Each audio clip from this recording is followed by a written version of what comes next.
America की एक court ने ये माना है कि जो सोशल मीडिया प्लेटफॉर्म है फेसबुक, इंस्टा, व्हाट्सएप, ये बच्चों के सुरक्षा के लिहाज से एक बहुत बड़ा खतरा है और मेटा पे भारी भरकम जुर्माना लगाया है। ये दूसरे देशों के लिए भी एक बहुत बड़ा संदेश है कहीं ना कहीं। देखिए रंजना जी, निश्चित तौर पे जो सोशल मीडिया का खतरा जिस तरीके से समाज में, बच्चों में, सारे हर घर में जिस तरीके से आया है और जिस तरीके से अभी आपने देखा होगा कि ऑस्ट्रेलिया गवर्नमेंट ने भी बैन किया, इंडोनेशिया ने बैन किया, ये पूरे दुनिया की एक समस्या है। इस समस्या के तहत आपने देखा होगा कि अभी आपने राज्य सरकार की, कर्नाटका की बात करी, इसी तरीके से आंध्र प्रदेश में भी आंध्र प्रदेश के सीएम ने कहा है। और इससे पहले चूंकि ये स्टेट का विषय नहीं, ये सेंट्रल का विषय है और देश के आईटी मिनिस्टर ने कहा है कि देश के संप्रभुता और सुरक्षा के साथ हम कोई समझौता नहीं करेंगे। हम जितने भी सोशल मीडिया चलाने वाली कंपनियां हैं, चाहे वो फेसबुक हो, चाहे वो यूट्यूब हो, चाहे वो नेटफ्लिक्स हो, सभी को उन्होंने कहा कि देश में वो कानून बने हुए हैं, वो सख्त कानून है, उस कानून के तहत ही आप काम करिए, अदरवाइज सरकार आपके खिलाफ कार्रवाई करेगी। और उन्होंने ये भी कहा है कि अगर हमें जरूरत पड़ी, जिस पे सरकार काम भी कर रही है, तो हम लोकसभा में एक नया कानून लाएंगे और हमारा पहली प्राथमिकता है देश के बच्चों और देश के नागरिकों की सुरक्षा हमारी जिम्मेदारी है। उन जिम्मेदारी के तहत हम काम करेंगे और सरकार इस पे लगातार काम भी कर रही है। आपने देखा होगा। इसके साथ साथ रंजना जी, मैं ये बताना चाहता हूँ आपके माध्यम से कि ये समस्या सबकी समस्या है, लेकिन इस समस्या सबसे पहले जहां से निकल कर आता है वो घर से आता है।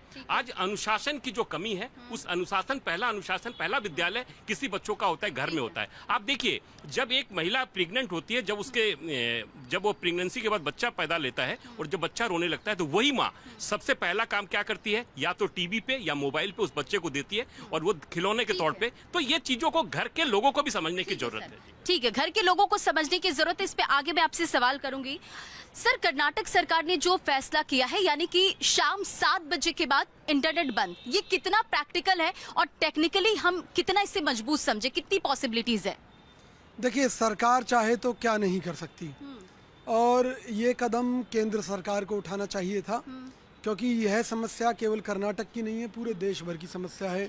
डिजिटल युग में ये पॉसिबिलिटीज भी तो नहीं है ना कि आप पूरी तरह से बच्चे को दूर कर दो। देखिए, कोरोना पीरियड से पहले बच्चे मोबाइल यूज करते थे। सर, आप सर आज का भी जवाब दीजिए। डिजिटल युग में ये कितनी पॉसिबिलिटीज आप समझ रहे हैं? आप मेरा जवाब लीजिए, केवल आपका सुनिए, आपका क्वेश्चन कुछ भी हो, मेरा जवाब ये है, कोरोना से पहले बच्चे मोबाइल यूज करते थे, लेकिन कितनी देर के पिता ने 10 मिनट के लिए दे दिया, यूज कर लिया बस। देश आगे बढ़ रहा है सर, 1 मिनट सर, देश आगे बढ़ रहा है, चीजें आगे बढ़ रही हैं, जो टेक्नोलॉजी वो डेवलप कर रही है, और आप क्या चाहते कि हम पीछे रहें? आप बहुत बड़ी गलतफहमी में हो, मेरा बयान नोट कर लीजिए। बच्चों के हाथ में मोबाइल आने से देश का बेड़ा गर्क हो रहा है, देश गड्ढे में जा रहा है, तरक्की नहीं कर रहा, ये मैं गारंटी से कह रहा हूँ। सर, इस पे सख्ती की बात आप कहते तो समझ में भी आता, सख्ती की बात कहते सर, सब एक बहुत छोटा सा जवाब लूंगी, सख्ती की बात आती तो समझ में भी आता।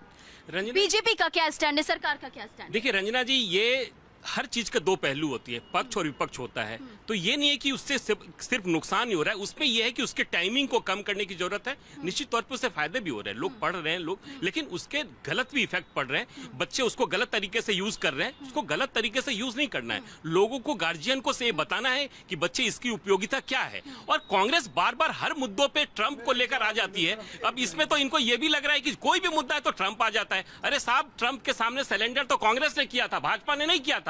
लेकिन नहीं, बिल्कुल मैं चाहता भी नहीं हो, सामाजिक मुद्दा है, समाज को, हमें आपके माध्यम से हम समाज को ये बताना चाहते हैं कि ये निश्चित तौर पे देश ही नहीं पूरी दुनिया के लिए खतरे की घंटी है और इससे सचेत होने की जरूरत है। मोहित जी, बच्चे आजकल कहीं ना कहीं सोशल मीडिया प्लेटफॉर्म से अट्रैक्ट होते हैं और सोशल मीडिया प्लेटफॉर्म चाहे फेसबुक, इंस्टा, कुछ भी ले ले, वहां पर आप जाते एक लाइमलाइट भी मिलता है।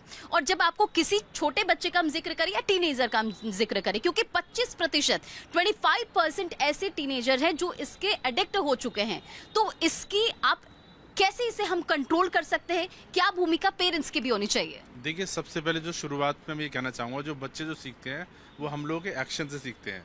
तो सबसे पहले पेरेंट्स को ये ध्यान रखना होगा कि वो यदि ये चाहते हैं कि बच्चे फेसबुक का ज़्यादा इस्तेमाल ना करें, इंस्टा का ज़्यादा इस्तेमाल ना करें या फिर व्हाट्सएप का इस्तेमाल ना करें, तो उनको कहीं ना कहीं पहले खुद को कंट्रोल करना होगा। और ऐसा करना होगा यदि ऑफिशियली ज़रूरी है तो बच्चों के सामने यूज़ ना करें, और उनको उस तरह से, क्योंकि आजकल देखिए आप साइबर क्राइम इतना ज़बरदस्त तरीके से बढ़ रहा है, चाहे वो छोटे बच्चियाँ हैं चाहे बच्चे हैं, और उनको भी छोड़ दीजिए, हम लोग भी साइबर क्राइम से सुरक्षित नहीं है। तो ये सब चीज़ें जो आ रही हैं ये इन्हीं सब चीज़ों से आ रही हैं। अब बच्चों को क्या पता कि अगर मेरे मोबाइल व्हाट्सएप पे कोई लिंक आया तो उसको प्रेस कर देंगे, वो तो उनको तो नहीं पता ना कि हर जो लिंक आ रहा है वो सेफ ही रहेगा, अनसेफ काफ़ी सारे लिंक्स होते हैं।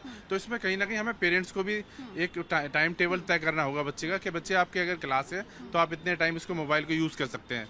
उसके अलावा वो क्या कंटेंट देख रहे हैं ये भी देखना पड़ेगा। यूट्यूब पे तमाम तरह का कंटेंट है, तो वो हमको कहीं ना इस कंटेंट पे कहीं ना कहीं पाबंदियां भी जरूरी है, और इस फैसले से भी समझ में आता है जो अमेरिका की तरफ से एक कोर्ट की तरफ से $375 मिलियन जो जुर्माना है वो लगाया गया, कि बताता है कि कितना बड़ा खतरा है।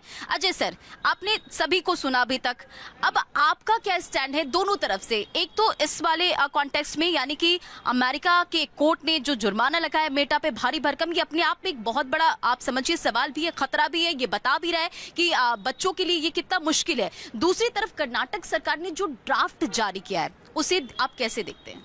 देखिए, सिद्धरमैया जी ने बजट के दौरान पे इसकी चर्चा की और किया, ये एक स्वागत योग्य कदम है, परंतु बैन लगाना बहुत गलत होगा।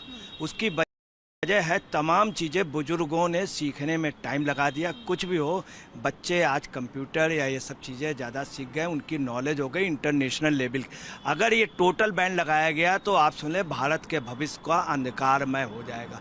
अब कानून बनने चाहिए ताकि इस पे गलत चीज़ें लोग ना देखें। घर परिवार को भी ध्यान देना होगा, सरकार को उसमें नियम कायदे कानून बनाए, वो ज़रूरी है। कुछ नियम कायदे कानून आने चाहिए, मगर मेटा भी कई जगह डाउटफुल है।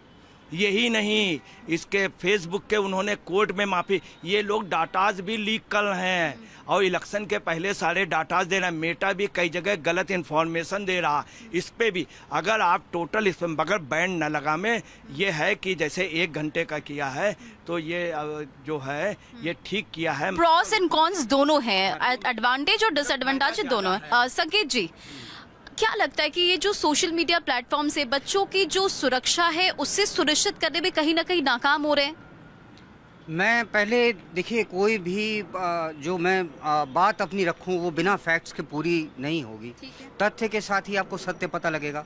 मैं अपनी बात को प्रूव करने के लिए कुछ फैक्ट्स रख रहा हूं। इंडिया में जो एवरेज टाइम है टीनेजर्स का, जो ये लोग देखते हैं इंटरनेट वगैरह डेली का, that is 4.5 to 7 hours. USA में 4.8 आवर्स, ब्राज़ील में 3.8, और वर्ल्ड में ग्लोबल एवरेज है 3.3 का। तो हमारे यहाँ कितने, मतलब ऑलमोस्ट डबल हमारे यहाँ बच्चे देख रहे हैं, और तो बच्चों पर उसका असर तो पड़ ही रहा है। अगर सिद्धरमैया हैड स्टार्टेड समथिंग तो वो स्वागत योग्य है। अगर हालांकि मैंने जब इस पे पढ़कर आ रहा था तो इसमें और जगह भी है जहाँ पे बातचीत चल रही है, बिहार में है, महाराष्ट्र में है, और इंटरनेट कनेक्टिविटी किससे होगी, किसकी होगी, क्या होगी, ये केंद्र का सब्जेक्ट है, ये स्टेट का सब्जेक्ट है ही नहीं। तो उस हिसाब से यहाँ पर करा जाएगा। तो पहली बात, हाँ, स्वागत योग्य कदम है। बहुत सी बीमारियाँ हैं जो बच्चों को हो रही हैं, इसका एडिक्शन होता है।